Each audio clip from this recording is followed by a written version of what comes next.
Good evening and welcome. Tonight is Monday, January 27th, 2025. This is a regular meeting of the Minnetonka City Council. I will call this meeting to order and to ask you to stand and join me in the Pledge of Allegiance. I pledge allegiance to the flag of the United States of America and to the republic for which it stands, one nation, under God, indivisible, with liberty and justice for all. Ms. England, would you please call roll? Coakley. Here. Foster Bolton. Here. Shack. Here. Wilburn. Here. Calvert. Here. Ramaley. Here. Wearsome. Here. Next item is approval of the agenda, and there is an addendum, and I will turn it to Ms. Wishnack, who is standing in for our city manager who is out ill tonight. So, Ms. Wishnack. Thank you, Mayor and council members. Just two changes to the agenda this evening. If it is all right with the council, we'll delay the strategic profile presentation, excuse me, until February 10th. And then on item 10D, we're adding the resolution accepting the pay equity implementation report. So you would have to add that to the agenda, so you'd make a special motion for that. Just a note in the resolution, it says it's due by January 31st of 2022. That means 2025. So just a note for you on that. Well, if you So- turn that last two upside down, it's close. That's right, and it's due every 3 years, so that must have been our last resolution. With that, Mayor, I'll turn it back to you for those changes. Thank you. All right, thank you. Mayor, may I ask a question before we consider? Well, you just did, so ask another. So, item 10D has not technically been added to the agenda, but we can't see it in the agenda to add it. So will it be? It's on 4. I think this is, Mayor, if I may. It's in- Yes. It's in sometimes- 4, so it's added there. Okay, because usually it's added in the section. Did you see it? Yes, Okay, now I can perfect. see it. Yeah, because usually it's added in the section that it's in. So Okay. never mind. Awesome. All right. And then. I'll be Ms. happy to make the Councilman- motion to Councilmember accept the Calvert. agenda as amended. And is there a second? Councilmember Wilburn. Second. Okay, a motion by Councilmember Calvert and a second by Councilmember Wilburn. Ms. England, please call roll. Coakley. Yes. Foster Bolton. Yes. Shack. Yes. Wilburn. Yes. Calvert. Yes. Ramaley. Yes. Wearsome. Yes, motion carries. Next item is approval of the minutes, and we have just one set from 2 short weeks ago, January 13, 2025, the meeting minutes. Is there a motion? Councilmember Ramaley. Thank you, Mayor. I make the motion to approve the January 13th, 2025 regular meeting minutes. Councilmember Calvert. I'll second. Okay, we have a motion by Councilmember Ramaley and a second by Councilmember Calvert. Ms. England, please call roll. Coakley. Yes. Foster Bolton. Yes. Shack. Yes. Wilburn. Yes. Calvert. Yes. Ramaley. Yes. Wearsome. Yes, motion carries. Next item is special matters, and item 6A, formerly 6B, is now the Winter Salt Week proclamation, and I've asked Councilmember Wilburn if she would read that proclamation. You did. And I can, I can, No, I I got can it. keep talking if you need me to. All right. City of Minnetonka Proclamation, Winter Salt Week, January 27th through 31st, 2025. Whereas the City of Minnetonka relies on de-icing salt as part of its winter maintenance program to maintain safe and accessible roadways, and whereas Minnetonka residents and businesses sometimes use de-icing salt to improve safety on private property, and whereas the salt applied to roadways ends up in our water and may harm infrastructure and property, and whereas chloride from de-icing salt threatens the health of our lakes, ponds, creeks, wetlands, and groundwater in local watersheds, and whereas the proper use of de-icing products can reduce damage to infrastructure and property, protect freshwater resources, and limit harm to aquatic plants and animals, and whereas Winter Salt Week provides an opportunity to educate our community about the responsible use of de-icing salt, including environmental considerations, effective application methods, and alternatives, And whereas the residents of Minnetonka can reduce local water pollution by learning about smart salting practices, engaging in safe winter driving, hiring trained service providers, and encouraging businesses or property managers to participate in the Low Salt, No Salt Minnesota program. And whereas the city is committed to promoting a sustainable approach to winter maintenance for the benefit of present and future generations, now therefore be it resolved that we, the City Council of the City of Minnetonka, proclaim January 27th through 31st, 2025 as Winter Salt Week in the City of Minnetonka, and urge all residents, businesses, and city departments to take part in activities and initiatives that promote the responsible use of de-icing salt and encourage the adoption of winter maintenance strategies that maintain safety while reducing environmental harm. Thank you, Councilmember Wilburn. Item 10B now is council chambers lighting and control, excuse me, I'm going to do that again. Council chambers lighting and control replacement project. And Mr. Manchester, I believe that's your. I do. Thank you, Mayor. Good evening, Mayor and Council. Before you tonight are the Council Chambers Lighting and Control Project. The project proposes to improve the cablecast recording lighting and for all boards and commissions while providing energy savings through LED upgrades and technology. Funds for this project are public education and government PEG funds, which are fees that are collected through Comcast and that are only to be used through the Southwest Cable Commission for public broadcast production. So these fees are only allowed for public broadcast production. In 2022, the security upgrades were done in the council chambers, and at the same time an energy audit was completed. Staff did prepare an item for this on October 7th, but based on the feedback, we took it back and looked at some additional alternatives. At the time of the October 7th item, we were looking at cooperative purchasing for all new equipment at that time. The cost of that was approximately $260,000, and that included new fixtures, controllers for some of the AV equipment, as well as additional fixtures for the room. The project did come back. We looked at phasing it to retrofitting. This project specifically includes the replacement of the current existing fixtures from incandescent to LED.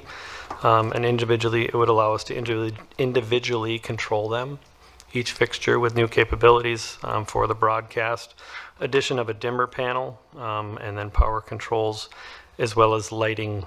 We did phase it. We looked at 3 different phases. So the first phase would be replacement of the incandescent to LED. Phase 2 would be to look at upgrades to replace the control panel, which would allow the control of the individual fixtures. And then the third phase would be to add new lighting in the area to work on increases to the broadcast. So at this time, it's just an informational item. The rate of return on the incandescent fixtures to the LED is about 4 to 4.5 years. And it would significantly reduce the energy used in this room. So with that, I'll turn it back to the council and mayor for any questions or comments. All right, thank you very much, Mr. Manchester. And council, any questions or comments on this item? All right. Well, thank you. Clearly, as somebody who sits up here quite a bit, we will not mind having cooler lights because that will be one of the benefits, I think, of going to LED. And so anyway, we'll look forward to that. So is there a motion to, or I guess it's informational only, so we're done. No other questions? All right, we will move on. Next item is reports from city manager and council members. So I will turn it over to Ms. Wishnak and then the council. Thank you, Mayor and council members. Mr. Funk wanted me to share a few things with you. One is about communication staff participating in a youth in government event. And communications coordinator John Lysick was able to go to the state capitol last week and convene with youth from all over Minnesota for the 71st annual Minnesota Youth in Government Conference. The conference is hosted by the YMCA, and it allows participants to spend 4 days as legislators, lawyers, journalists, and more. They actually run a state model government, and students elect their own leaders and debate their own ideas. It sounds like a great and fun event. The next announcement is really about Kids Fest, which happens this Sunday here at the campus, this community center campus. It runs from 11 a.m. to 2 p.m.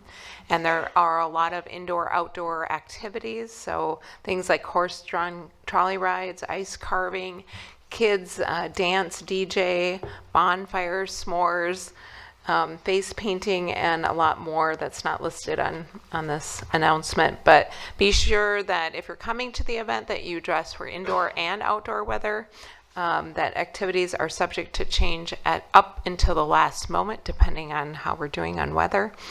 If you want to stay up to date, there is a link on our website for all of the events and activities with Kids Fest.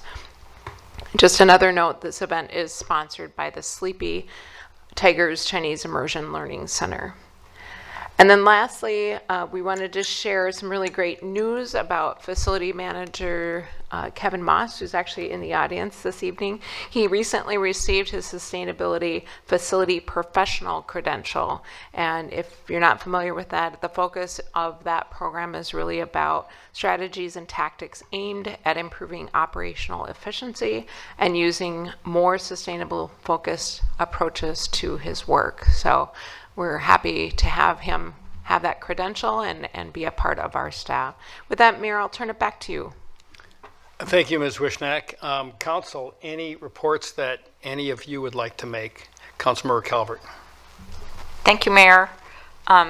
First, congratulations to Mr. Moss, and that's huge for our city and also for him. And I will say that both of my kids participated in Minnesota Youth in Government, and it is an amazing program. I suggest it for any high school kid, and actually my daughter went to a presidential inauguration as part of the 2008 inauguration as part of that. So great program. I just wanted to mention that I attended a neighborhood meeting along with Councilmember Foster Bolton at Hopkins West Junior High regarding student safety, pedestrian safety, because West Middle School is on Baker Road, and we have some traffic issues, speeding issues, a lot of issues, and it was just a very productive exchange of ideas, and the information has been sent along to staff, and we'll be following up soon. And also I attended the Family Fun Day at the fire headquarters here on the community center campus, and it was just literally about 1,200 people, and lots of fun activities, and every single person that I spoke to had a wonderful time. So I just wanted to thank our wonderful staff, especially our fire staff, who made it such a wonderful community event, and I hope it inspires a lot of those children to become firefighters in Minnetonka. Thank you, Councilmember Calvert. Other reports from council members? Anyone? Councilmember O'Malley. Yes, thank you, Mayor. Just wanted to briefly report that yourself and I attended the Sleepy Tigers Lunar New Year event. It was a preschool event, very lovely event, and I'll let you comment a little bit more about that. And the other thing I did last week was I attended a meeting with state legislators at Blue Horizon, which is a Ward 3 company that provides solar projects for commercial and agricultural properties. So learned a lot about both the potential and some of the challenges that are facing this Ward 3 business, and looking forward to learning more about them and also letting our community know about the good work that they're doing. Thank you. Thank you, Councilmember O'Malley. Anyone else? Couple of quick things. It's already been mentioned, but Family Fun Day was on Saturday, and I was when I showed up, the firefighter came up to me and said, "You're number 1100." So it's obvious we had 1200. So I didn't get there real early. I will fess up to that. But I thought about that event, and it was families and little kids.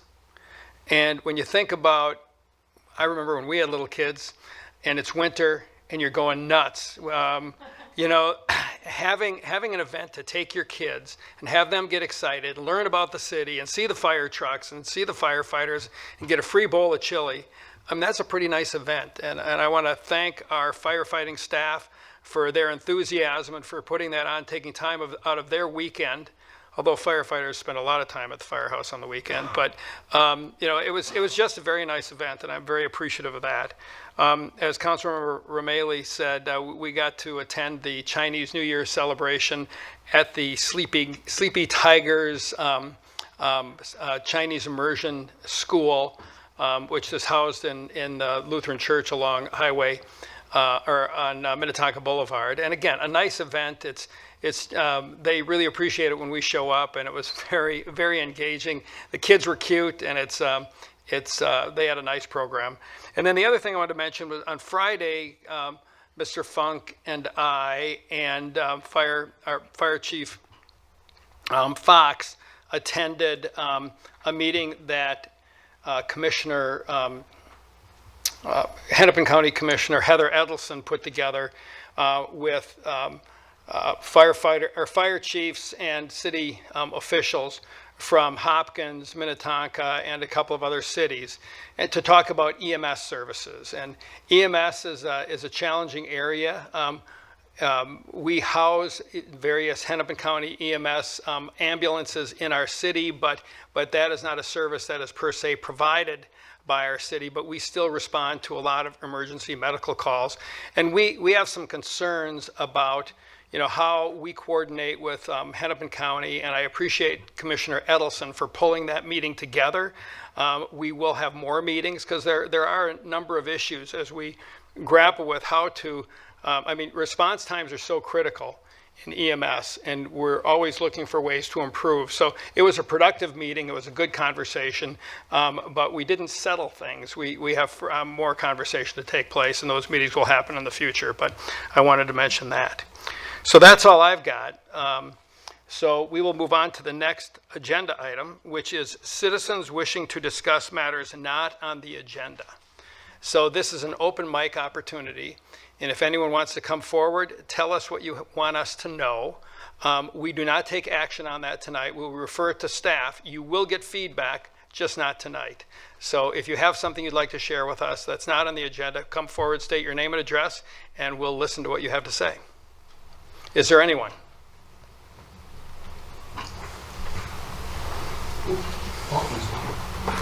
Hi. Good evening. My name's Pete Anderson. Hi, Pete. My address is 3113 Shores Boulevard. We have a situation next to us where a house has been demolished and it's going to be rebuilt, I hope. But Now, are you commenting about, because this item is on the agenda? it is on the agenda Okay. later, but I wanted to comment things I've learned about the city over the years. When you pass new ordinances, you should pass it on to the residents so that residents know what's going on. Regarding trees, driveway entrance widths. These are things that, over the years, every resident I've ever talked to in my area are totally unaware of them or the changes. Right. Well, I'm not going to So- debate with you, and this is on the agenda later, but I will say that we have a process for publicizing things, and there are like public notices, but know what? People don't read them. I do. And I've never received one. okay, well, you have to look in the local newspaper, and you have to look online. And we publicize those things in other ways, but don't say we don't communicate. We do communicate a lot. We have a communications department. We do it a lot. But 100% of the people that I've talked to in our neighborhood know nothing about any of this stuff. Okay, well, So, I'll tell you what, come I'm to more, suggesting no, is- I don't want to debate with you right now. No, We're no, going to what cover I'm this. suggesting is try to come up with some ideas to keep citizens better informed when you do change ordinances and on and on. Okay, Like well, me, I would we- rather rake leaves than sit on a computer, so. Well, very good, but there, but it takes some proactivity to understand what's going on. But we communicate a lot. We have a communications department specifically focused on it. We communicate via printed media. We have the Minnetonka memo. I read that every print. time it comes. We communicate via a lot of different notices. We use our website. We use social media. The thing about being in a city is that cities have to communicate virtually every way. And we communicate a lot. So, and the tree ordinance, that was passed a number of years ago, and that was communicated broadly. It was in the Star Tribune. There were a lot of stories about that. So again, if it didn't affect you that day, you maybe noticed it and didn't remember it or didn't even look. But don't say we don't communicate, because we do.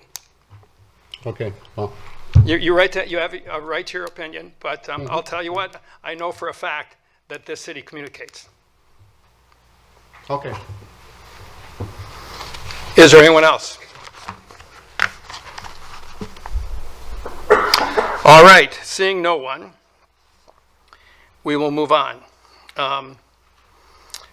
Next item is bids and purchases, and item 9A is bids for the County Road 101 Trail Improvement Project. Mr. Manchester, that's your report.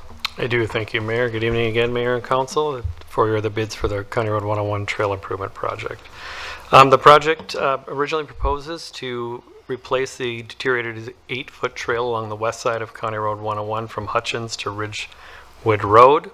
It additionally includes ADA upgrades, including ped ramp revisions, as well as signal modifications as required by Hennepin County. The project was originally budgeted in the 2024 to 2028 CIP for $75,000. Additional requirements by Hennepin County during the initiation of the project significantly increased the cost. Before you tonight is an amendment to the CIP in the proposed amount of $250,000 for that additional work. Typically, staff does estimate these improvements. On this one, we were low, I'll just be honest. We should have had more in there for some of these county improvements, but we did not, so that's why we're here tonight with the amendment. We did wait until the end of the year 2024 to look at the fund balances in the existing street preservation to see if there was room in that before we took this back to you. And there is room in that fund to support the amendment tonight. The project, as mentioned, includes the replacement of the trail. The City of Minnetonka and Hennepin County have a cooperative agreement for a number of items, infrastructure. So for instance, when the county comes through with a project, if they construct a trail along a county road, the city does agree to the maintenance, and so that's why the city would take on the maintenance for that. The city did intend to originally just overlay it, and then in working with the county, we did run across the additional ADA and signal modification improvements. So the project tonight includes ADA upgrades to current accessibility standards as required by the county. So it would be ped ramp slope modifications. There are changes to the sidewalk, new truncated domes, signal modifications at intersections for improved push button access, new bollards, and then revisions for the crossing and the timing, as well as recessed striping and modifications to the striping for the crosswalks. It would bring everything up to ADA accessibility, something that certainly the city agrees with, but unfortunately we didn't have the original funding as planned. When we did bid, we opened 5 bids were received. The low bidder, Concrete Idea Incorporated, has completed work in the area similar to projects of this type. If the recommended actions are approved by the council, construction would begin in the fall, or be completed by the fall of 2025, so it would occur over the summer. There'd be some minor lane closures on 101 during the work just to maintain safety in those areas. And so with that, I'll turn it back to the mayor and council for any questions. We do have 3 actions tonight. If the council chooses to go forward, it would require 5 votes for the CIP amendment. The first would be a motion to award the contract for the project to Concrete Idea Incorporated in the amount of $241,032. A motion to amend the 2024 to CIP. And then finally, a motion to authorize the Public Works Street and Park Maintenance Operations Manager to expend the funds as long as the project cost would not exceed the project budget of $325,000. So with that, I'll turn it back to the mayor and council for any questions. Thanks. Thank you, Mr. Manchester. Council, questions on this project? All right, I'm not seeing any questions. Any comments or a motion? Councilmember Calvert? Thank you, Mayor. I'll make a motion I'll just go through all three, to award the contract for County Road 101 Trail Improvements Project to Concrete Idea Incorporated in the amount of $241,032 to amend the this 2024-2028 CIP program, and to authorize Public Works Street and Park Maintenance Operations Manager to expend the allocated funds for the project costs without further council approval, as long as it does not exceed $325,000. Thank you. Is there a second? Councilmember Shack. Thank you, Mayor. I'll second. All right, we've got a motion by Councilmember Calvert and a second by Councilmember Shack. Ms. England, please call roll. Coakley. Yes. Foster Bolton. Yes. Shack. Yes. Wilburn. Yes. Calvert. Yes. Romaily. Yes. Wearsum. Yes, motion carries. Item 9B is bids for the Brightwood Force Main Replacement Project. Also, Mr. Manchester. Okay, hello again, Mayor and Council. This is the bids for the Brightwood Force Main Rehabilitation or Replacement Project. It includes replacing a 4-inch sanitary sewer force main underneath Oakland Road from Brightwood Lift Station to an existing manhole in the Linner Road cul-de-sac. So on November 18th, 2024, Council did order these improvements and accepted the plans and specs and authorized bids for this project. This sanitary lift station does collect sanitary sewer from the Oakland Road area southwest of I-394 and 494, and then it includes the Oakways Street and Brightwood Drive neighborhoods. The new force main would be installed along Oakland Road, parallel to an existing force main. We would abandon the existing main in place, and the new line would be installed via directional drilling, so it would not be completely open cut, but drilled underground, and only open cut in the areas where we need to make connections. It would reduce, we did look at this project as we worked on the design, and we were able to reduce the new force main by about 500 feet. And so there is a discrepancy in the engineer's estimate and the actual bids received, so that included the original estimate had an additional 500 feet of force main, as well as we did receive good bids for the project. We would need to close Oakland Road somewhat during the project. We would certainly make sure to maintain safety, but we would also keep it open for emergency services, as there is a fire station in that area. So we'd make sure response times are maintained during the project. We did receive 6 bids for the project. The low bidder, GM Contracting, has done work in the city in the past, and so they have done a good job. If the recommended actions are approved by council, construction is expected to be completed in the summer of 2025. So there would be some work in that area for most of the summer, just because of the project and what it takes to do that. So with that, I'll turn it back to the mayor.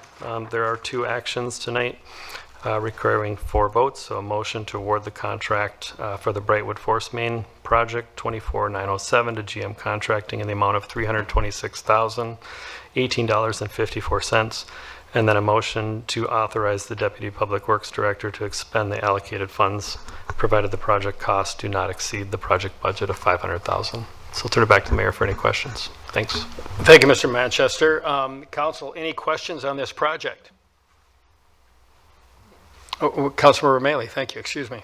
That's right. Thank you, Mayor. I spoke with Mr. Funk about this morning. I did have 2 quick questions, one of which is, I'm assuming that the answer to this is yes, but to make sure that we're looking at potential increased density in that corridor, since it is kind of, right along that 394 corridor in terms of this force main, whether that's been kind of taken into account.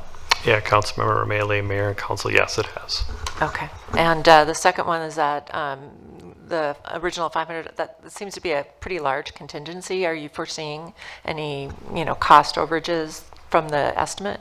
Councilmember Rayleigh, we don't. We certainly just do a percentage a lot of times just to make sure. And if, anything that's not spent would go back into the funds as well. Okay. But no, we don't anticipate anything. Okay, great, thanks. Very good. Are there any other questions? Or a motion? Councilmember Wilbert. I move that we award the contract for the Brightwood Force Main Replacement Project number 24907 to GM Contracting, Inc. in the amount of $326,018.54, and that we authorize the Deputy Public Works Director to expend the allocated funds for the project cost without further council approval, provided the total project costs do not exceed the project budget of $500,000. Thank you. And is there a second? Councilmember Romali? I'll second. All right, we've got a motion by Councilmember Wilburn and a second by Councilmember Romali. Ms. England, please call roll. Coakley. Yes. Foster Bolton. Yes. Shack. Yes. Wilburn. Yes. Calvert. Yes. Romalee. Yes. Wearsum. Yes, motion carries. Item 10 is the consent agenda and items requiring a majority vote, and we have 4 items on our consent agenda. These items are typically routine, and I will read them into the record. If anyone, either in the audience or on the council, would like to pull an item, or if there is a quick comment, we can do that, but we will take one motion and vote on them unless something gets pulled. So item 10A is a cooperative agreement relating to the Joint Recreation Program. Item 10B is a conditional use permit for an attached accessory dwelling unit at 2415 Bontas Point Road. Item 10C is an expansion permit for an addition to the existing house and a conditional use permit for an attached accessory dwelling unit at 4546 Highland Road.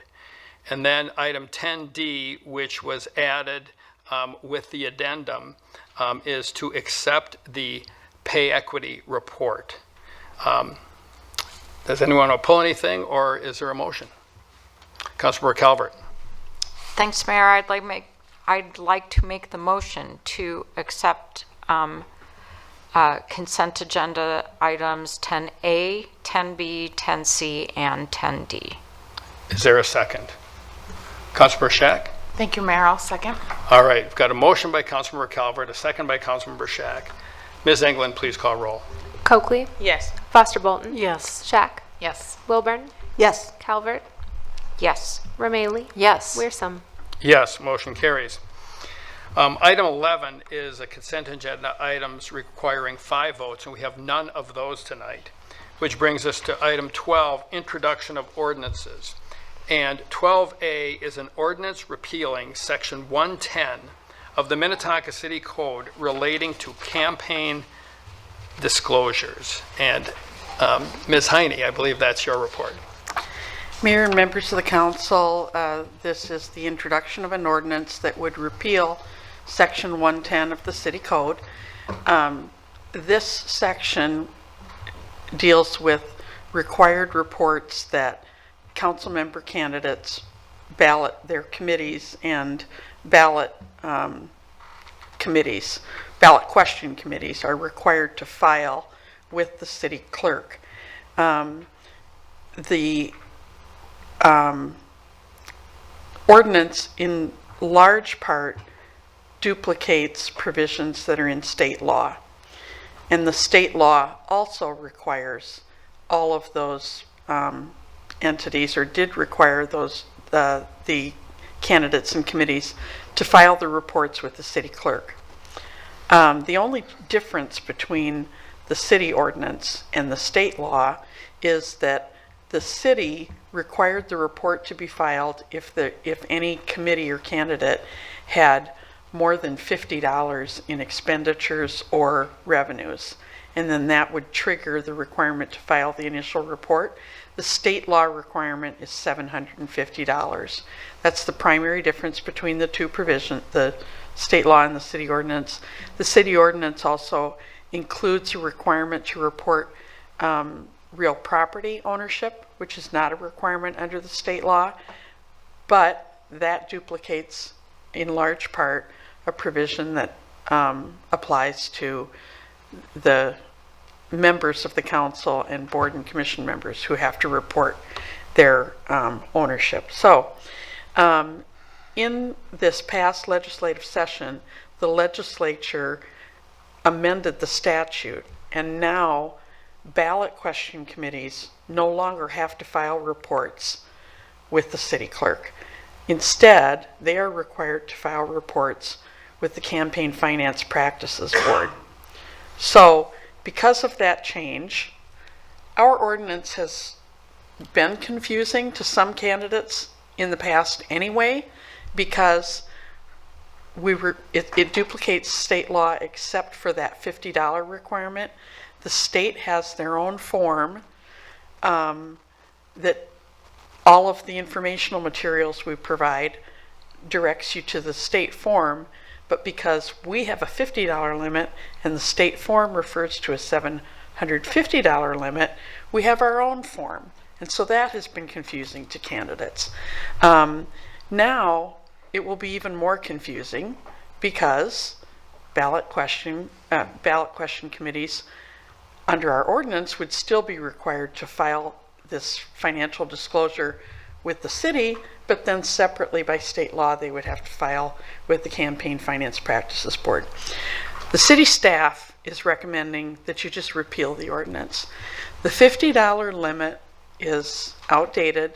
It goes back to 1973. The city council specifically looked at it in 1991 and said they wanted to keep it, but campaign finance, the costs of financing a local campaign have increased. $750 limit or threshold is a reasonable threshold.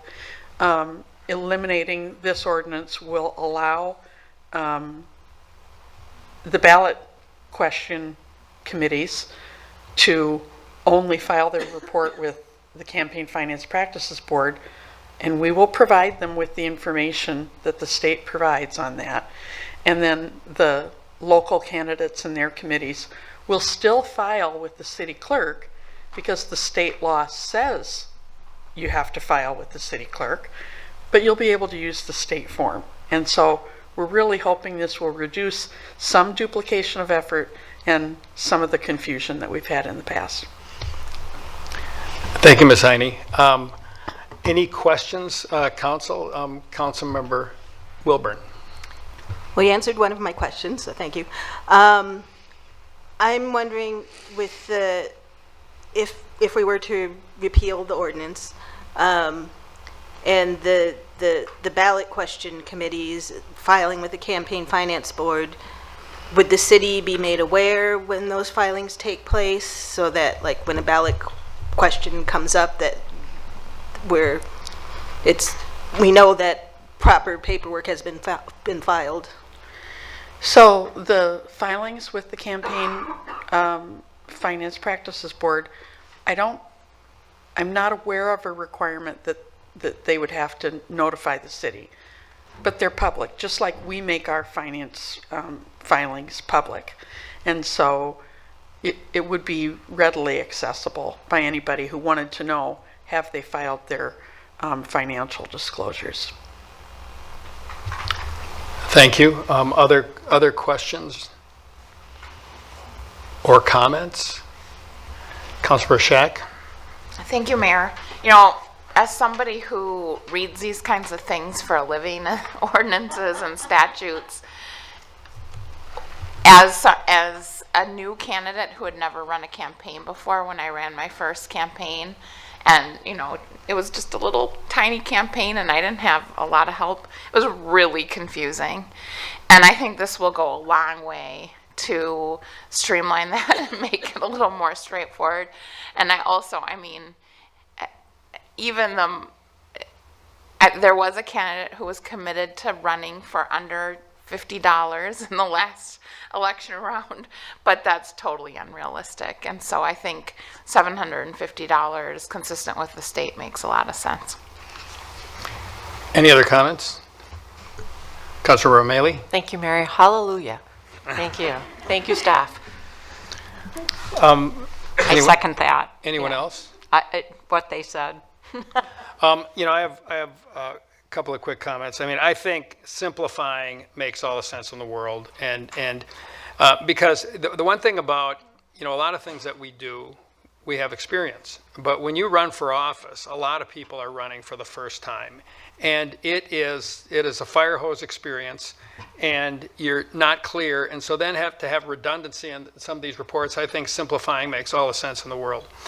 The one thing that gave me pause, but it's not going to change my vote, was the experience that we had as a city where candidates are restricted in terms of how much money they can receive from a given individual or organization.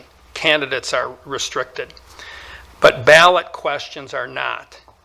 And so by kind of going over to the state, you know, we might lose a little scrutiny, but as Ms. Heine said, that information is still publicly available. But I did, you know, I did think, gee, do we really want to give up that kind of control or oversight of relating to ballot question, because the rules are different for ballot questions than they are for candidates. But I think just simplifying and repealing the ordinance is the right thing to do. I support that. I have a small reservation tied to ballot questions, but that's not going to change my point of view. So, Ms. Heine, do you have a comment? Mayor and council members, just for clarification, the requirement or the campaign contribution limit is a limit that's placed on individuals who make contributions to candidates. There's no limit on how much money a candidate can raise, obviously. But that provision is not in our ordinance. It's in state law. And state law also it was the legislature that decided not to put a similar campaign limit on individual contributions to ballot question committees. So Well, thank you for that clarification. Right. The repeal of this ordinance changes nothing. Nothing. Yep. All right. So with that, I think we've got support for this. Somebody like to make a motion? Councilmember Wilburn. I move that we introduce the ordinance repealing Section 110 of the Minnetonka City Code relating to campaign disclosures. Is there a second? Councilmember O'Malley. Thank you, Mayor. I'll second. All right. We've got a motion by Councilmember Wilburn, a second by Councilmember O'Malley. Ms. England, please call roll. Coakley. Yes. Foster Bolton. Yes. Shack. Yes. Wilburn. Yes. Calvert. Yes. Romalee. Yes. Wearsome. Yes, motion carries. Item 13 is public hearings. We have no public hearings tonight. Item 14 is other business. And 14A is a resolution approving a tree removal variance and proposed findings, conclusion, and order related to the redevelopment of 16608 Prospect Place. 16808, pardon me. I should have worn my glasses. Thank you for that. Ms. Thomas, you have that report. Thank you, Mayor Wearsome and council members. As you noted, you have two actions before you this evening, both associated with removal of trees in violation of the tree protection ordinance. In July of 2024, city staff began corresponding with the new owners of the Prospect Place property, who plan to tear down a kind of a dilapidated structure on the property and rebuild a new home. And as part of those conversations, staff noted that information regarding the trees on the site would be needed to confirm that the tear down rebuild plan complied with the tree protection ordinance. As some of you remember, the tree protection ordinance was first adopted back in 2008, and it was amended in 2021. Over the next several months, then, the message that tree information was required was reiterated by staff on several occasions. And a building permit application, I should say, was ultimately submitted in mid-September. It lacked some required information, both with regard to the structure, the home itself, and then some site-related information. And staff continued to note that that tree information was needed. A complete and correct tree inventory then was submitted at the end of November, and the owners indicated to staff at that time that the tree removal had already occurred in conjunction with the demolition of the home. So the property is currently in violation of city code in two ways. First, trees were removed on the redevelopment site prior to issuance of the permit. And secondly, trees were removed in excess of what would normally be allowed under the tree protection ordinance. The property had 6 trees noted in the ordinance. They're shown in this diagram. Green are high priority trees. Yellow are significant trees. On the left, you see a diagram of the property as it was before demolition of the home, and then on the right, the property as proposed with the new home. 3 high priority trees, again, and 3 significant. Under the ordinance, 1 of each could be removed. However, 5 trees have been removed. 3 significant, though one of those, I should note, has not been physically removed. It is considered removed under the ordinance because of the impact to the critical root zone. And then 2 high priority trees. Under city code, approvals cannot be given to properties that are in violation of city code requirements or city orders. So as the property is currently in violation, city staff is prevented from issuing a building permit here. To rectify that situation, a tree removal variance needs to be approved. And staff supports that variance because, but for that approval, a permit couldn't be issued and that property would remain vacant. Staff wishes there had been an opportunity to work with the owner on designs prior to removal of the trees, but we recognize that it's not reasonable to withhold a variance and therefore to withhold development of this property at this time. Staff also supports sanctions associated with the tree removal. Those sanctions were outlined in the findings of fact and order that were provided in your packet. They're threefold. First is a fine of $6,000. City Code allows for a $2,000 fine for each tree that was removed prior to issuance of the building permit. But staff is suggesting a fine of just $6,000 because that equates to the 3 trees that were removed over and above what would be allowed under the ordinance. The second sanction then is mitigation of tree removal. This diagram here shows a tree mitigation plan that has already been submitted by the applicant at staff's request. We do find it to be acceptable. Mitigation required is 32 feet of conifers, and that can be done in any combination of tree number and size. So for example, 8 4-foot trees, if my math is correct on that. So far. And then mitigation is also required for 32 inches diameter of deciduous trees. Again, any combination of tree diameter and number. This mitigation plan, I would note, exceeds that mitigation requirement. And then third sanction is a special investigation fee that's allowed under state building code for work that's done prior to a permit issuance. These sanctions really are in keeping with the city's past practice. For similar situations, most recently, some of you will recall similar sanctions applied to a lot on Margaret Place in 2021, which is just down the road here on Williston. So to conclude then, staff does recommend approval of the tree removal variance and the adoption of the findings of fact and the order for sanctions. And with that, I would turn it back to the mayor. Thank you, Ms. Thomas. So council, do you have any questions on this item for staff? So, no questions? Actually, Okay, Councilmember Romali? thank you, Mayor. Yes, were there phone conversations or written communication only regarding the requirements? Commissioner, I'm gonna okay. get it right. I'll Mayor, take that. Mayor and council members, there were both. Planner Bria Rains worked closely on this project, and so there were verbal conversations as well as emails. Regarding this specific issue? Correct. Thank you. Other questions for council? All right, I'm gonna turn back to staff. My question is, from a process perspective, this is not a public hearing item. Do we need to take comment from anyone? So I see the city attorney nodding her head, or Ms. Wishnak. Yeah, just please direct me. I just want to be Sure.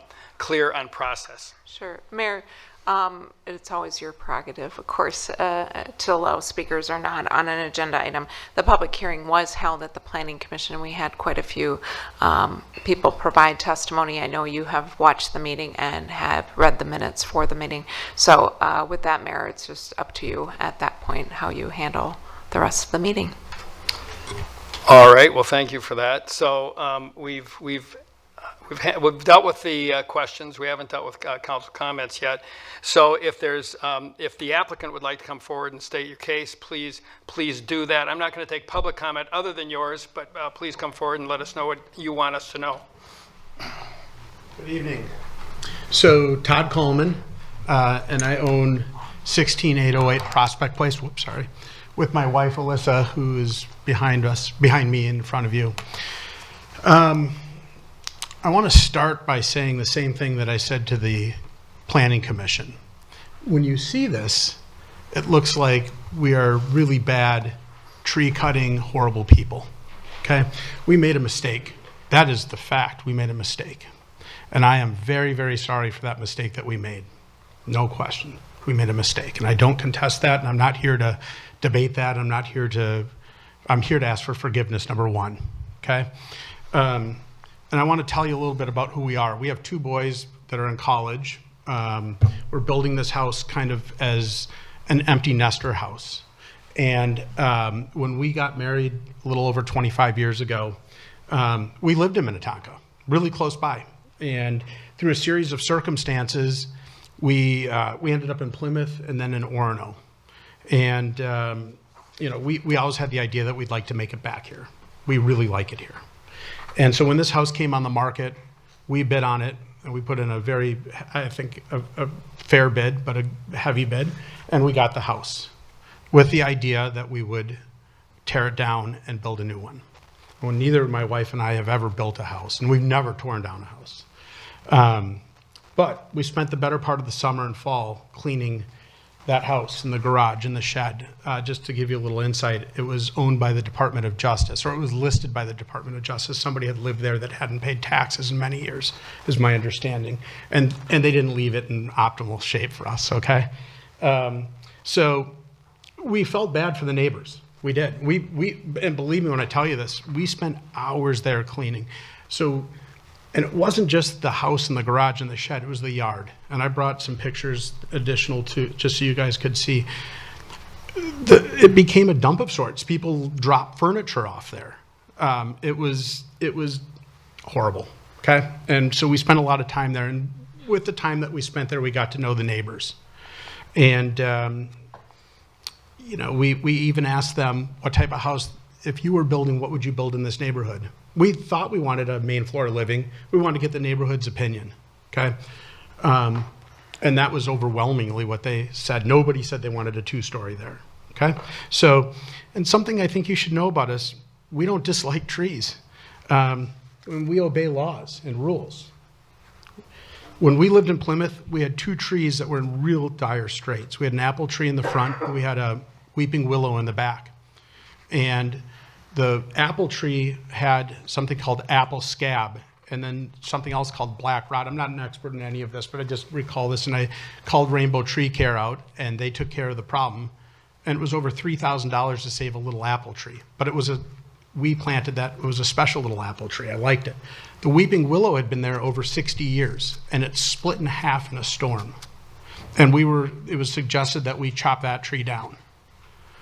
Well, we asked how much it would cost to save that tree, and we bound the tree and actually put these giant bolts through the tree, and it was over $6,000.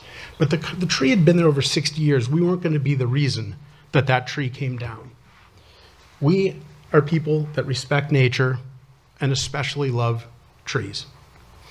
And that said, we never intended to hurt the neighborhood or neighbors by cutting down trees. Like I said, we made a mistake, and we're truly sorry.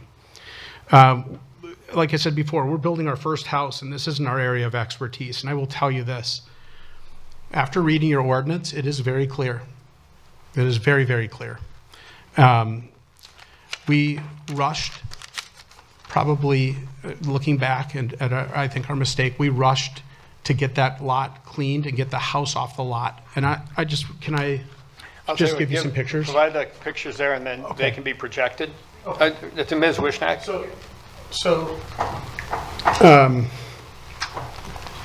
So it just was an eyesore, and there's a lot you'll see in these pictures. There's holes all over the house, and they were in the trees too. And that's from, I think, it was from woodpeckers. And I don't know what kind of woodpeckers, but they're definitely woodpecker holes. And, you know, the demo equipment, so can you see that over the garage? And, Yep. yeah, those holes. Okay. It wouldn't have been safe, is what we were told, to get the demo equipment in there, and I don't even think they could with the trees where they were. Okay. Again, I'm not making an excuse. I'm telling you, you asked about process, we made a process error. And, you know, we took the trees down. We didn't even have architectural plans finalized for a house. So it's not like we took will the house be where the trees were? As it turns out, the trees are gone, we might as well. But at the time, that wasn't the idea. The idea was to get the trees out, clear the lot, get it ready for anything as soon as we're ready to build, okay? Nothing nefarious. And we're building a modest home. This is not a mansion. This will be a home. It's not a showpiece. This isn't, it'll fit well into the neighborhood, and we feel lucky to have the opportunity to build our home in this neighborhood and add value to the neighbors by being good neighbors, following rules, adding value to those rules. So, as we stated to the Planning Commission, we understand what we did. We're not land developers. We're not planning on buying more land and doing this again. We were homeowners at the time and trying to get the property ready. And as Bria noted, we took down 5 trees. However, I can tell you this. It was noted that wasn't accurate. We did take down 4, and one of the trees, the skid steer, I think went over the root system, and you can see it actually in one of the pictures. I think that tree, and I'm not an expert, but I think that tree has a good chance of survival. And if it doesn't survive, we're planting a ton of trees. The city will have way more trees when we're done. The city will look more beautiful once this project's done. And quite frankly, I'm asking you for your grace with the fines. As I read through, and I'm not an expert in reading ordinances, but when you violate this ordinance, it's anywhere from $500 to $2,000 per tree. And I asked the planning commissioners their opinion on it. We maybe saw that in the deal. One person, and I'm forgetting his name, he sat right where you're sitting.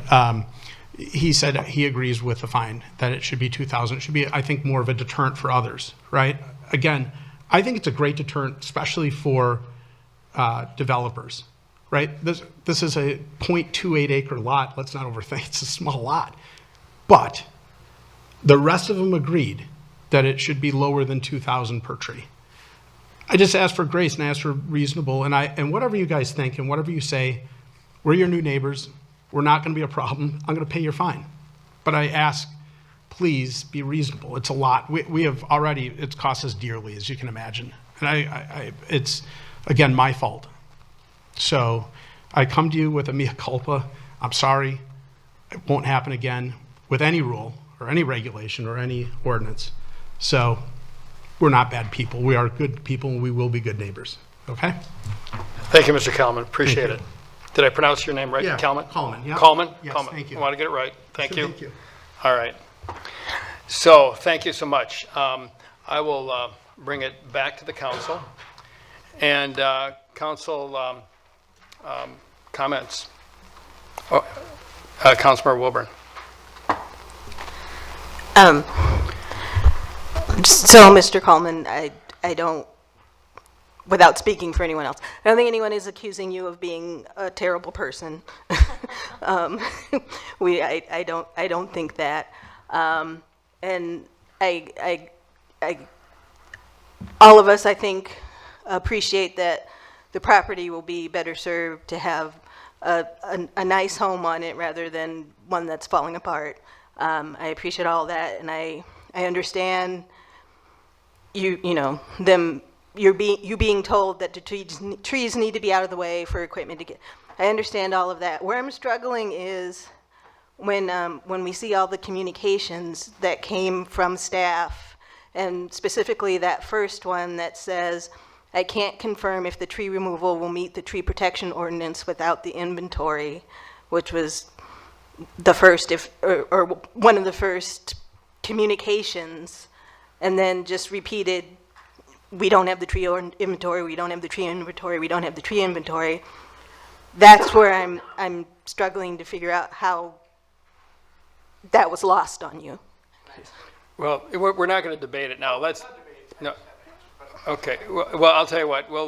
Let's go through this. If staff or council is looking for some questions that you can answer, we'll provide that opportunity. So yeah, just to finish up. So, I mean, I do appreciate the tree mitigation and the new trees that you're planting, and that hopefully it'll be a beautiful house and everything.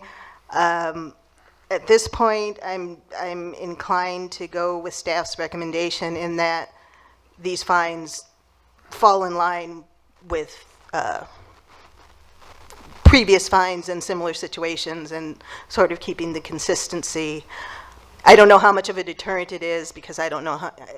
I don't. Anyway, that's where I am. Thank you, Councilmember Shack. Thank you, Mayor. I'm sympathetic to the situation. I mean, I've made mistakes and done things that, how did you miss that? And maybe that happened here.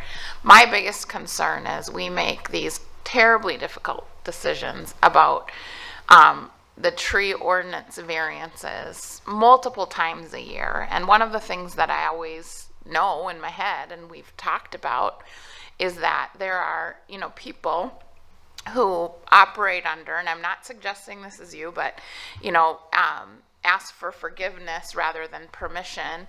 And, we've talked about people are going to cut trees down and wait 2 years until they can develop, or they're going to cut trees down and just come and say, now what, And so that, I'm an attorney by day, and I always think about the precedent, and I do really worry about that, given the, and I will say the visibility that our tree ordinance has, and that we've experienced folks trying to leverage or find some loopholes within the tree ordinance recently.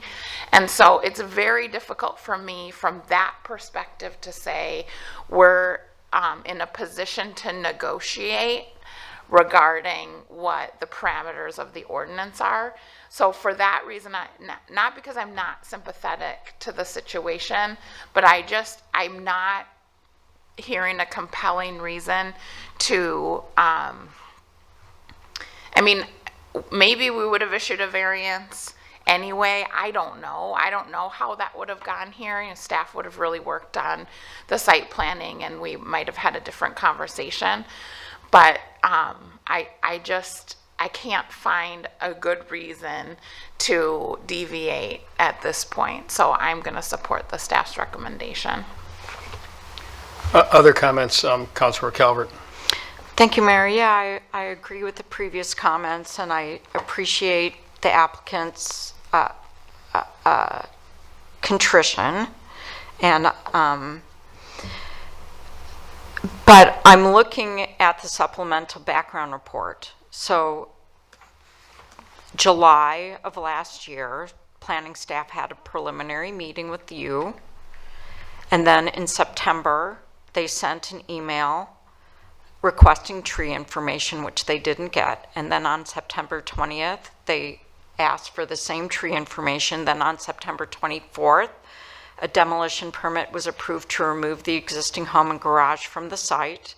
And October 24th, in the online review, staff indicated the tree inventory was still missing. On November 15th, the building permit was submitted for a second cycle, and Natural Resources staff again indicated the tree survey and tree inventory were inconsistent and had a different number of trees, and clarification was requested. And at that point, months later, after being contacted numerous times, it was revealed that the trees had been already removed. And so I actually think that there is grace being shown, because as Ms. Thomas mentioned, we're only finding for the 3 trees above the limit.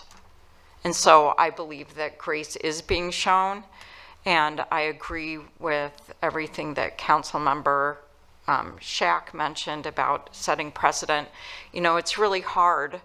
You know, I'm very sympathetic to homeowners. It's really, it's tough to even just move, let alone build a house. And I know it's a very small, tight lot, which is why we have wonderful staff that reached out numerous times to make sure that you were doing everything right. And I really do feel like you're asking for forgiveness instead of asking for permission, because you were told what was required, and the communications were essentially ignored. So, you know, I understand how busy and difficult it is, and so you have my sympathy, but I also feel as a council member that we have to be consistent, so I am also inclined to go with staff recommendation.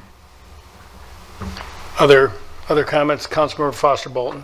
Again, I would probably be repeating myself. So I agree with everyone, and I do think that I would go with the staff recommendation as well, because if we don't, we would set a precedent, and more residents would come and ask for forgiveness instead of permission. So I'm going to go with this staff request as well. Other comments? Does that mean you have a comment? Yes. Yeah. Raise your hand, it helps me quite a bit. Councilmember Rameli. Thank you, Mayor. Yes, I see somebody. Yep. Okay. Well, I'll manage the meeting. You No, manage I'm the sorry. comment. Thank you. No, I have to agree with everything that was said. I did speak to the homeowner's wife, because I'm the representative for Ward 3, and this is happening in Ward 3. Again, welcome to our ward. Really glad to have you. However, I have to agree with the comments that have already been stated. I think, you know, in the greater scheme of things, this is not an onerous fine. And given your concern for trees, in your other previous homes, I think it's, you know, laudable. And so I think, you know, having this go into some sort of fund for our trees would be a good thing. And I don't know if it will, but maybe we can earmark it for that. You know, again, just the repeated communications, outreach, and I don't know who dropped the ball on that on your end, whether it was your GC or whether it was you yourselves, but somebody dropped the ball, and when we drop balls, you know, we can forgive and say welcome to the neighborhood, but we still have to, you know, kind of take responsibility and accountability for those actions. And so I think that's appropriate here. So again, welcome to the neighborhood, and you know, we look forward to having you, and just feel that this is appropriate and can also be sympathetic. So thank you. Council, any other comments? All right, I'll comment. And you know, I have some compassion for this circumstance, but I will say that I'm going to agree with my fellow council members that I think that that the fine proposed is not the highest fine that could be imposed. I think, as several council members have indicated, there is already some grace in that. You know, I mean, this is tough. I mean, I get it. You're not a developer. You're building a new home in Minnetonka. You haven't lived in Minnetonka for a long time.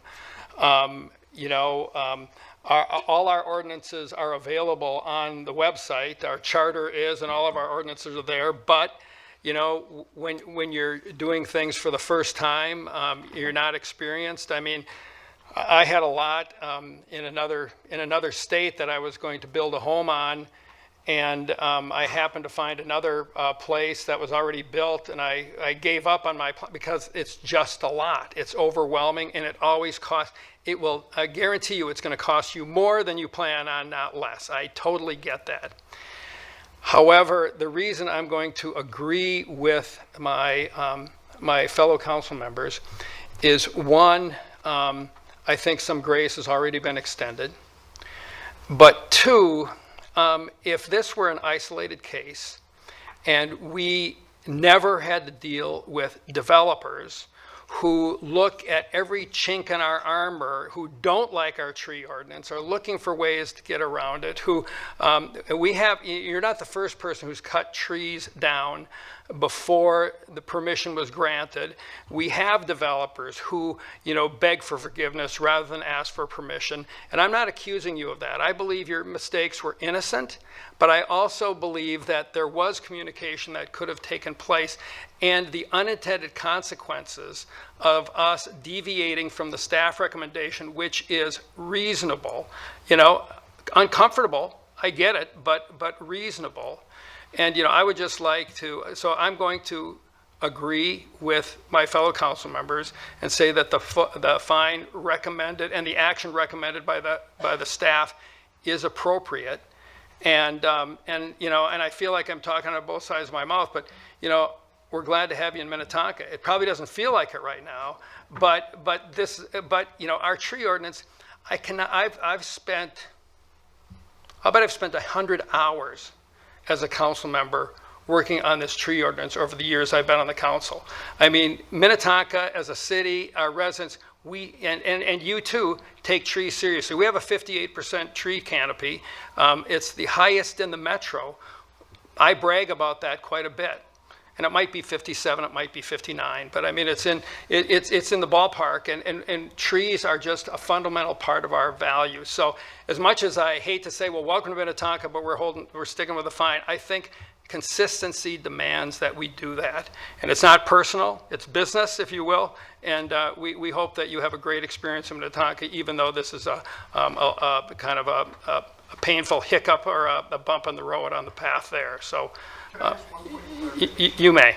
What, you know, the special investigation fee? Yeah. I am still unaware of what that is. I don't know. May I speak to that? I'm the contractor. May I speak to that? Okay, come forward and state your name and address and provide, because that's a reasonable question. Thank you. My name is Dan Goldstein.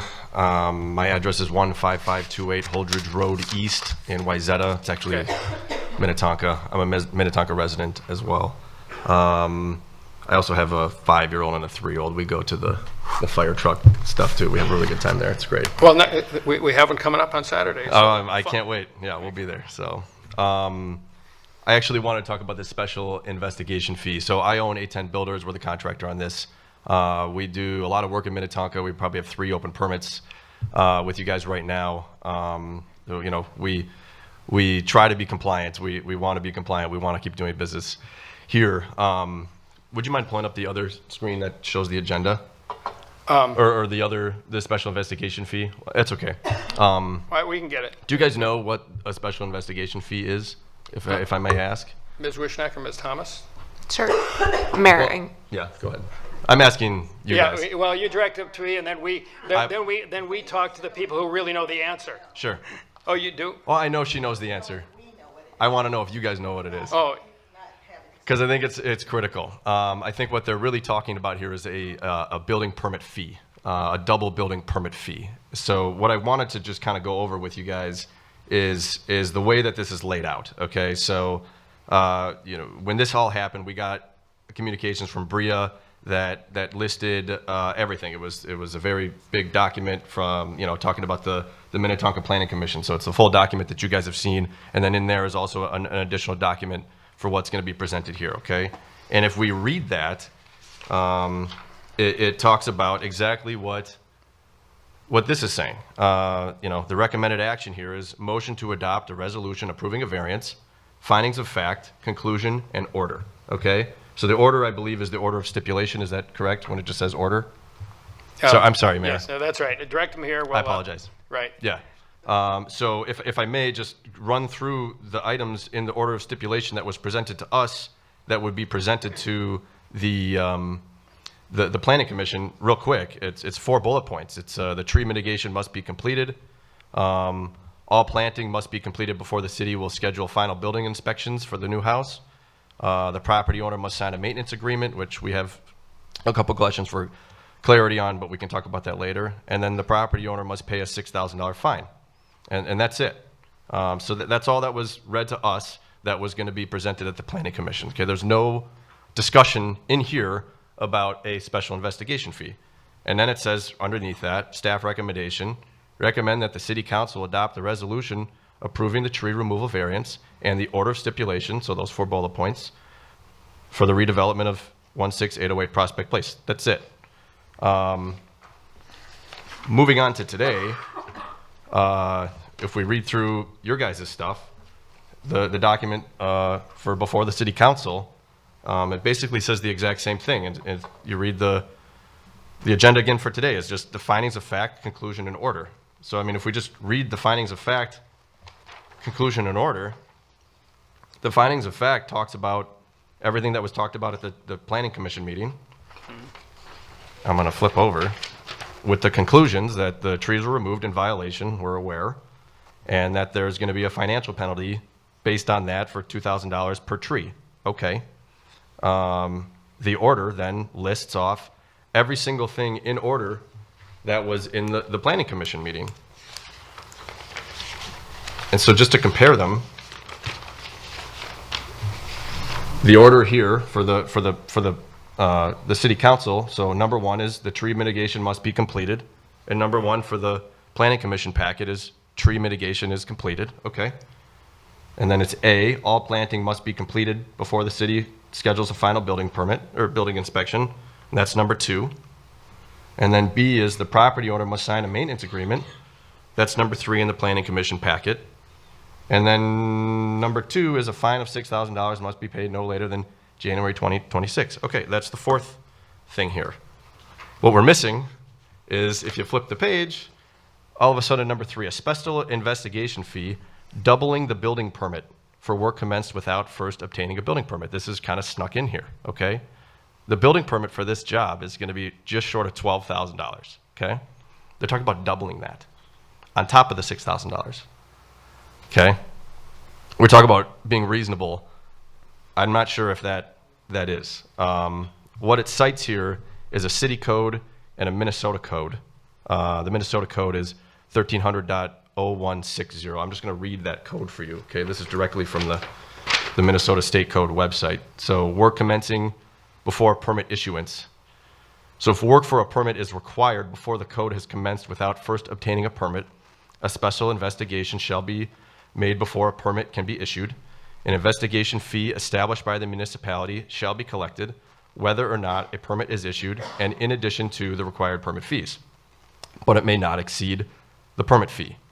The investigation fee must comply with requirements for fees in subpart 2. So I'll just read this one last part again, but it may not exceed the permit fee. Okay, so there is discretion there on what that fee can be. It doesn't need to be a double permit fee. Okay, but there's discretion there.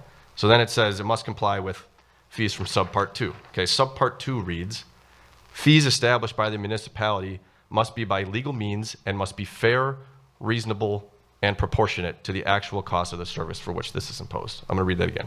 Fair, reasonable, and proportionate. Okay, so this is a $12,000 fee for taking down 4 trees that are already being fined. I'm just asking you guys to completely take that out for 2 reasons. One, it isn't fair, reasonable, or proportionate, but it's also not in the order of stipulation. from the planning commission meeting. It's just added in here and it has not been discussed before. And then it's just a line on the screen that says special investigation fee. It's really easy to overlook that if you don't know what that is. That's kind of why I started with asking you if you know what that is. That's a $12,000 fine on top of everything. So I would just really, really ask you guys to just, let's stick to the trees and let's get rid of this because it's unreasonable. Thank you. Thank you. So, council, any questions based on anything you've just heard, or yeah, staff perhaps explain because. Should I stay? Should I sit? No, you're good. But I get the thing that I would say is that my focus in reviewing on this has been the fine and not the special investigation fee. And frankly, prior to this, and I should have asked the question, is what's the order of magnitude of the special investigation fee? So I understand. So Ms. Wishnak, if you'd like to comment, that would be helpful. Thank you, Mayor and council members. Ms. Thomas and I were just looking at the packet from January 9th, which is the Planning Commission. The same stipulation was included in that packet, so I'm unsure where this confusion lies, but I'm talking to the mayor and the council, and then the mayor can decide from there where to go. So that's one thing. Second thing is when work begins without a permit, and that's what happened with the tree removal, that those trees were removed without a building permit. The benefit of a building permit is so that staff can review entirely what is being done on the property and that it's compliant with the city codes. I can tell you many cases where this same fine has been adjusted for, levied against property owners. It is consistent with other interactions we've had with building permits and work being started without the benefit of a building permit. So. Thank you, Ms. Wishnak. Councilmember Wilburn. So I'm just trying to, so the purpose of the special investigation fee is to cover staff costs to have to go out and do the work to get this new permit. Is that correct? Right. Mayor and Councilmember Wilburn, if you think about all the people that are involved in reviewing building permits, we have everybody from engineering to natural resources to public works to city planning folks to permit technicians to building inspectors. And that's to make sure all of the rules and regulations are followed. They're all looking at different things. So building people are looking for building code. Natural resources are looking for trees and compliance with the natural resources ordinance, etc. So, I mean, I won't belabor that, but you get the point that it's a lot of staff time. There's a lot of staff time involved in reviewing these permits, the communications that are happening. So I guess I'm trying to understand, like, the amount being charged, like, do we think that, because that is a lot of money, but like,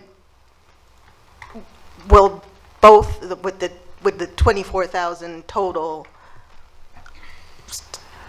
you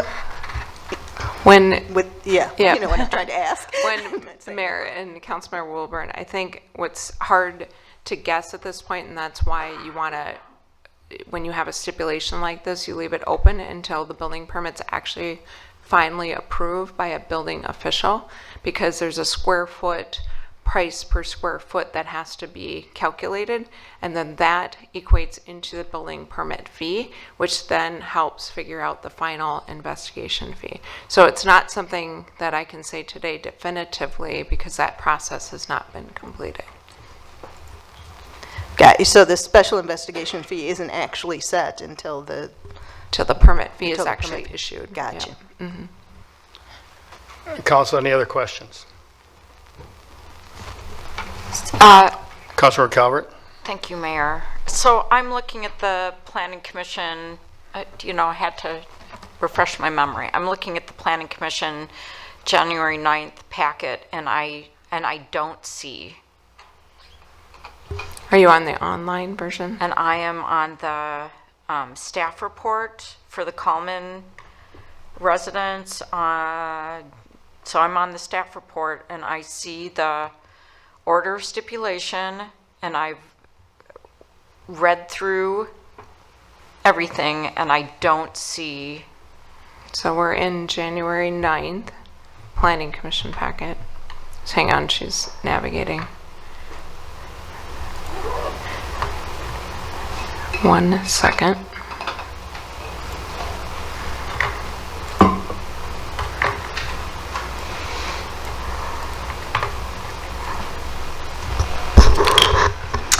Mr. Mayor, if I may. You may, Ms. Thomas, please go ahead. Commissioner Calvert. It is, Councilmember Calvert, if you are on, click on the Kelman Residence Staff Report Attachments. The order of stipulation begins on page 17. On page 17. And on page 19. We double whatever the fees are, and that's based upon the size of the project, the square footage. I mean, it's a complex calculation, but it is what it is. And starting prematurely, you double the standard practice in Minnetonka by practice or ordinance is that the building permit fee is doubled under that circumstance. True. All right. That was kind of a statement, kind of a question. All right, so before us, the sanctions are listed. And the staff recommendation is to adopt the resolution approving the variance and then approving the findings, fact of conclusion and ordered. It takes 5 votes of this council to approve the variance. It takes 4 votes to approve the findings of fact, conclusion, and order, which includes the fine and fees as discussed, correct? All right. So that's the decision we have. But it's not, as Ms. Wishnak said, it's not the normal way of business, but it happens with greater frequency than we would like. It's important to get a building permit before the work starts. So, council, does someone want to make a motion? Councilmember Calvert. Thank you, Mayor. I'd like to, sorry, I'm getting back into the right packet here. I'm supporting the staff findings of facts and conclusion and order. So I'm trying to get the right. And Councilmember Calvert, it's on the screen It's on if you the need screen in help. front of you. So, And that would require 2 motions, correct? Because of the different vote requirement. so we're approving the variance because the trees are already removed.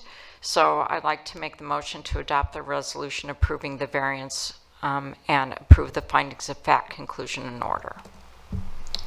All right, so we need a motion though on each of those one at a time. So, Mayor? Yes, You can have them as a combined motion. okay, If there are only 4 votes, you're going to have to revote, separate. okay, very good. Right, but if you get 5 votes, they've It's both covered. passed. All right, very good. So we've got a motion by Councilmember Calvert then. Thank you for that clarification, Councilmember Rameli. Thank you, Mayor. I'll second the adoption of the resolution approving the variance. All right, so we've got a motion by Councilmember Calvert, a second by Councilmember Rameli. Ms. England, please call roll. Coakley. Yes. Foster Bolton. Yes. Shack. Yes. Wilburn. Yes. Calvert. Yes. Rameli. Yes. Wearsome. Yes, motion carries. So the staff recommendation passes. I don't think any of us enjoyed this. This is unfortunate in many ways, but it is consistent with past practice. We did. We did. Is that, it would just leave it as a lot, then what happens to the building permit fee? If we just leave it for the lot for the next few years? Mayor, I would encourage them to talk to me Yeah, personally. that's, Ms. Wishnak, yeah, just follow up with her and staff can direct you. And then we're finished with this matter, so we will move on. So that is item 14A. We will move to 15, which is appointments and reappointments. We have none. And then that takes us to 15A is boards and commissions reappointments. Ms. Wishnak. Thank you, Mayor. These are reappointments for all of your boards and commissions. I won't read through all of the names and reappointments that you have. Basically, they're in your packet, so if you have any questions, I'm happy to answer. Otherwise, your motion is to approve the reappointments to the All right, so board. all of these are reappointments of people who are currently on our boards and commissions. Correct. And their terms have not expired, but they need to be reappointed. So is there a motion regarding appointments, reappointments to Minnetonka boards and commissions? Councilmember Shack. Thank you, Mayor. I'll make that motion. Is there a second? Councilmember Coakley. I'll second. All right, we've got a motion by Councilmember Shack and a second by Councilmember Coakley. Ms. Englund, please call roll. Coakley, Yes. Foster Bolton, Yes. Shack, Yes. Wilburn, Yes. Calvert, Yes. Romalee, Yes. Wearsum. Yes, motion carries.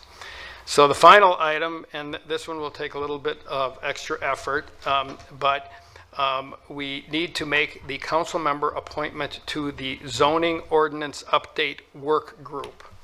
And Mr. Funk has polled the council on, we have one open slot for a council member and who is interested. And the feedback we've got is that Councilmember Calvert, Councilmember Wilburn, Councilmember Romalee, and Councilmember Shack are all interested in having this one seat on this this task force or a work group. And so, trying to be solemn and not cut the baby in half, we decided, I recommended, and the way I would like to do this is that we're going to put everyone's name in a hat, or in this case, a box, and have someone pick it out, and that's how we will make that selection. However, before we do that, I have the names of all of our council members on sheets of paper. If either Councilmember Foster Bolton or Councilmember Coakley would like to be part of this work group, this is now, speak now or forever hold your peace. And if you don't want to be added, we'll have 4 names in the box, and I'm going to ask someone who is not going to be, I'm going to ask Councilmember Foster Bolton to pick the name out of the box, and that is right here. So I'm going to, Sarissa, Ms. Falk did a nice job of folding all these things evenly so that no one will, will be no bias in our selection. And so I'm refolding these. This is a public meeting. We will have a public record of this selection. Councilmember Foster Bolton and Councilmember Coakley are not included. Here's the magic box. Shake it up. I'll shake it up. I'll put the cover back on and shake it up. This is the most exciting thing I think I've done in this job. And I will ask Councilmember Foster Bolton to pick a name. And do you want to read it? The winner is. Right. You get. This means you get to go about a dozen more meetings in the coming year. Kimberly Wilburn. Very good. Thank you. All right. So now that will take us to. So we've selected that. So we will. I'm. I think, Mayor, if you make a motion to appoint both Councilmember Wilburn and the replacement on the park board, that would be great. All right, that's good. So I will make the motion. I don't do that very often. So I will move that Councilmember Wilburn be added to the work group, and Katie Samersky replace Ella DiLorenzo as the park board representative, because Ms. DiLorenzo has left the park board and is no longer can no longer apply, but Ms. Samersky indicated she would be willing to. So this is a motion to appoint those 2 individuals, Councilmember Wilburn and Commissioner Katie Samersky, or Park Board Member Katie Samersky. So would somebody like to make that a motion? I'll make Councilmember that Calvert? motion. All right, and is there a second? Councilmember Coakley? I'll second. All right, got a motion by Councilmember Calvert, a second by Councilmember Coakley. Ms. England, please call roll.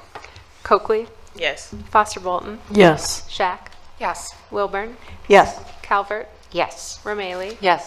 Wiersum. Yes, motion carries. Item 16 is adjournment, and is there a motion to adjourn? Councilmember Wilburn, I move adjournment.